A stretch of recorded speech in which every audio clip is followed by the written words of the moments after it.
accused of. Stephen A., where does Derrick Rose go from here? Well, he's got to feel very relieved right now that this case is obviously behind him since he was not found liable. But I think that, he has to accept the reality of two things. Number one, the image that he once had is gone. Fair or not, based on the accusation alone. If you recall, Max, remember how pristine this dude's image was?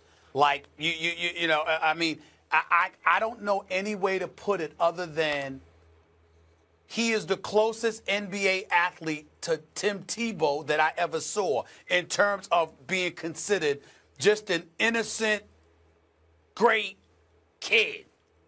Well, you don't look at him like that anymore. Now you sit up there and you say, okay, he wasn't liable and wasn't guilty of what he was being accused of, according to the courts. Fine. But you're going to remember that. And then that gets you to his game.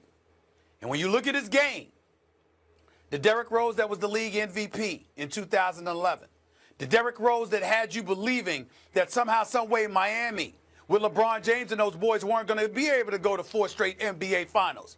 The Derrick Rose that really was in the discussion with Russell Westbrook as arguably the most athletic point guards in the history of the National Basketball Association. That's no longer the case. And so now we find ourselves looking at him as just a regular old player that's got some stuff to prove, that's got to remind us all of what this dude is capable of. Last year he played 66 games after playing 51 the year before. And you remember, he missed the entire 2012-2013 season and then came back 2013-2014 and only played 10 games. So over the course of 164 games, he played in a grand total of 10 games over a 2-year period before playing 51 in 2014-2015 and playing 66 last year, where he averaged 16 with 4.7 assists per game. New York needs him to be more, to do more. And we know he wants that money, but we also heard him talk about how he wants to be able to walk to school with his kid in 10 to 12 years from now. So we're waiting to see this dude elevate his game, and he would need to do just that to also elevate his image. Because if he doesn't, he's just going to be an average player, and then everybody's going to remember what he was accused of. Right. And that's not something he wants, particularly in the New York market. First, let's start in the beginning with the charges and what just happened. He maintained his innocence the entire time. Many people who looked at it felt like he had a good case, or rather the case against him was probably not going to win. And in fact, that's what happened. He was found not liable of this, which is a very serious thing. So I don't want to just brush that off as though we're not dealing with that as though it's a serious thing before we get to basketball, because it is. And to your point, he was the guy everyone used to love to love. You know, there are the love-to-hate guys, and there are a couple athletes here and there who everyone seems to love to love. That was Derrick Rose, and that's gone forever, along with the player he used to be, due to catastrophic injury in the case of his actual game. But I want to get to what maybe he can be now going forward.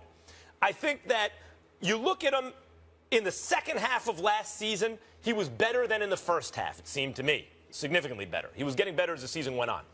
And now this year, not only with a new start in New York and now found not liable of this serious situation, now with a new start with Joakim Noah, who was obviously brought in for him, with 2 other excellent offensive options. Let's not forget, when he was 22 years old and won the MVP, that should have gone to LeBron James. But nevertheless, Derrick Rose performed at a very, very high level for a 22-year-old to even be in consideration, let alone win that award. The following season, before he got hurt, he was better. He was progressing in his career. He was now more of a pure point guard than he had been even when he won the MVP. It was amazing to watch, age 22, 23. Then he has this catastrophic injury, and he's never fully the same. Part of the reason he's not the same is physical. A part is psychological. How hard do you push it? Well, now one more season removed from the catastrophic injury, I'd expect his psychological state with respect to his injury to be better. The fact is he's in a contract year, and he's with a team where Carmelo Anthony and Kristaps Porzingis can do a lot of things offensively, and Courtney Lee can spot up and shoot and do all those kind of things, and Joakim Noah's there. He's familiar with them to do the dirty work and all that stuff. I think there is real reason, health permitting, to be optimistic about Derrick Rose, what he can be for the Knicks. What does that mean?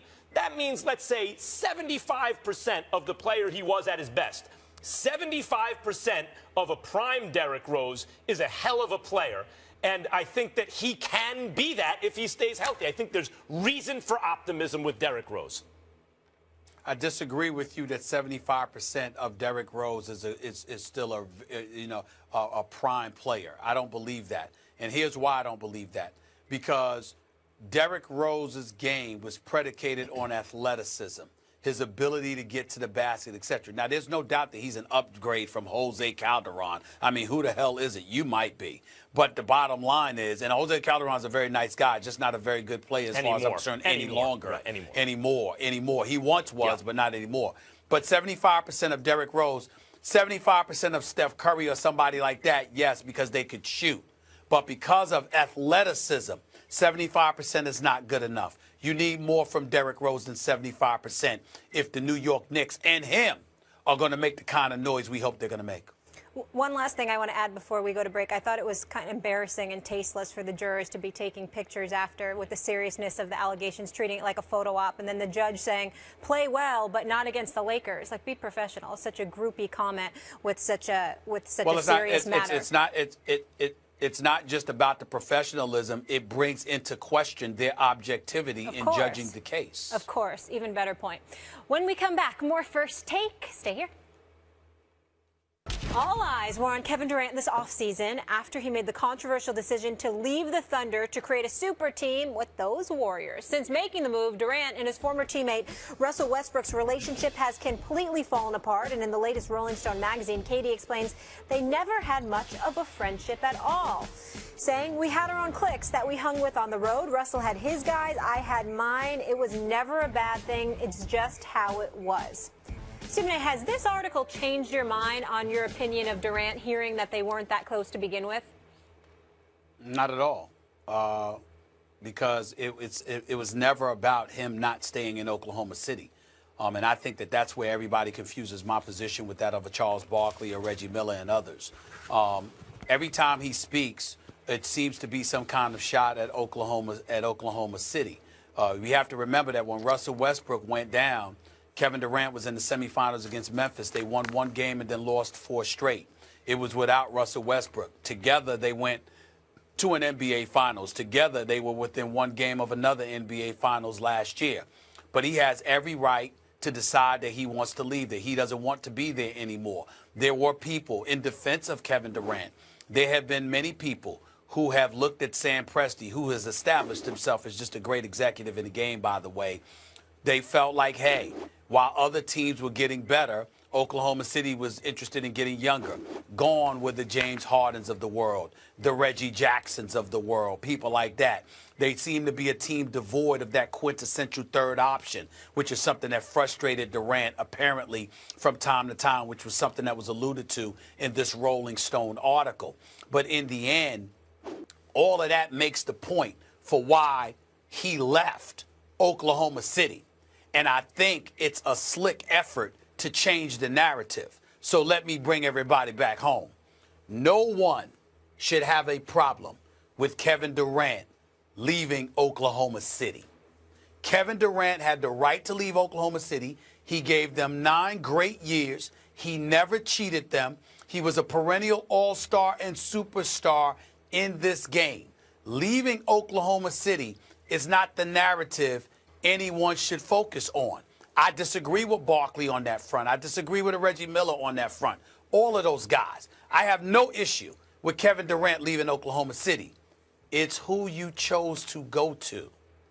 Choosing to go to an already established champion who should have been 2-time champions, with already a 2-time league MVP and a superstar, with already the greatest shooting backcourt in history when you are that great, literally with the power in your hands to make that much of a difference in terms of balance of power, whereas you could have gone to at least 4 or 5 other teams and made them the instant favorites. You chose to go to the team that just beat you a month earlier. That's the issue. That is the thing that has somebody like me looking at Kevin Durant. Has nothing to do with him leaving Oklahoma City. And as it pertains to Russell Westbrook, his boy, all right, y'all might not have been that close, but that's not the impression you gave. And at the end of the day, he was your teammate for 8 years and an all-star just like you. Max, you and I just started working together. If I leave, my brother, you're going to be the first to know. It's just that simple, because I'm not going to do that. You can't take the L's anymore, huh? Thing to you do. Can't take the L's anymore. It's only been a couple of months, and you're already ready to. Whatever. Look, I ain't leaving. I want to address first the dynamic Russell Westbrook, Kevin Durant, and I think it comes down to this: the beta can't be better than the alpha. You know, big brother can't, or little brother Westbrook can't really, in a psychological sense, be big brother. That's the problem. Beta, which is Kevin Durant's personality compared to Westbrook, it seems, at least on the court, is better. Durant's better than Westbrook, but he doesn't have that same personality. I think that's always going to be a problem on any team. It was even a problem when LeBron first joined the Heat, in my opinion.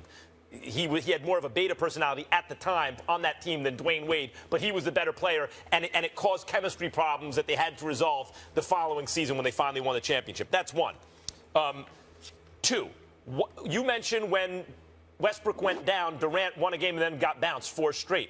When Durant went down, they missed the playoffs. I mean, Westbrook balled out of control, and they missed the playoffs, period. Durant's this incredible force on the basketball court, and that's why you and others have a problem with him specifically joining the Warriors. I want to get to that point now. It's not just that he left. He could leave Westbrook. It's his decision. He was forced to play in OKC by the draft and everything. For the beginning of his career, he's finally a free agent, free to make his own decisions. Your problem is with the decision he actually made, not to leave, but to join that team, the Warriors. Let's not forget, the Thunder had to choke for the Warriors to win. They were about an evenly matched team. He would have gotten more credit, and he had to be aware of that, by staying on the Thunder. You know, the following season, and with Billy Donovan, they were actually making strides past, I think, where Brooks was. Even though they got to 1 finals with Brooks, it looked like, hey, they have a real future. Maybe they could win a championship. And he left. He had to be aware that there was going to be criticism coming along with that. Why the Warriors? It comes down to this, and I want to address Charles Barkley and Reggie Miller and others. Why the Warriors? Because that's what it takes to beat LeBron James. Because LeBron James is way better than every other basketball player in the world. And when I started to forget that last year, looking at Steph Curry winning the MVP, LeBron reminded me and others like me, no, it ain't close. It's LeBron and then 10 different levels, and then everybody else, including KD and Steph Curry, and they recognized that. KD recognized that and joined up with the Warriors. That's a response to LeBron James' greatness. In terms of Barkley not ever doing that in his career, according to him, love me some Charles Barkley. Let me tell you the smart move for Barkley and Reggie Miller and guys like that in their careers. What they should have done if they wanted a championship, and they did it the good old-fashioned way and didn't get a championship, was that year when they were free agents and the Knicks with Patrick Ewing looked like they were making moves on the Bulls, and they wound up with Larry Johnson and Chris Childs in free agency. Remember that year? Or Allen Houston.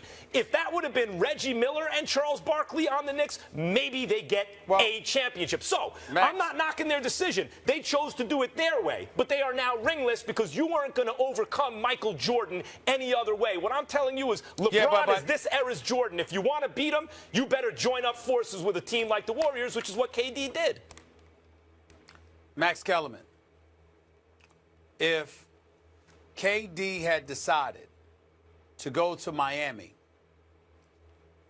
with Hassan Whiteside, who was willing to shove aside an additional $4 to $5 million to ensure that they could get KD, and Dwayne Wade, as a result, would have stayed in Miami, Miami could not have beaten Cleveland? Nope. Would have been a good series, though. You know, you and I both know it's a tough out for Cleveland. That's all. Hold it. Hassan Whiteside, Dwayne Wade, Kevin Durant, Dragic, and that crew in Miami could not, Dragic, and that crew in Miami could not have beaten. No. Cleveland? No, when push comes to shove, LeBron would beat him, and we Let's all move know on. it. Stephen A. Who would no, you pick? I don't know Who would that. you pick? I don't know when that. When push comes to shove, No. we would both be sitting here. We'd be in the pre-production meeting when the playoffs rolled Max, around. You and we'd just be like, talking. how are we going to talk about you this? We asking both questions agree and then Cleveland's answering going to win. You asking questions and just you asking questions and answering it yourself. I'm good like that. I'm telling you, if Kevin Durant was with D Wade and the rest of the crew in Miami, if they were all together in Miami, I would have picked them to beat Cleveland. I would have. Absolutely. D Wade with Durant. Yeah. Hold on. And by the way, because remember, we didn't know that Chris Bosh was going to have the health issue that he had. But I'm saying yes, to you, we did. I'm thinking at the time, because remember, they were saying we were going to leave Chris Bosh out. was healthy, yes, with Whiteside and Bosh and Dragic and Durant and Wade, they would have had a shot to win. But we knew Bosh wasn't healthy. No, we didn't.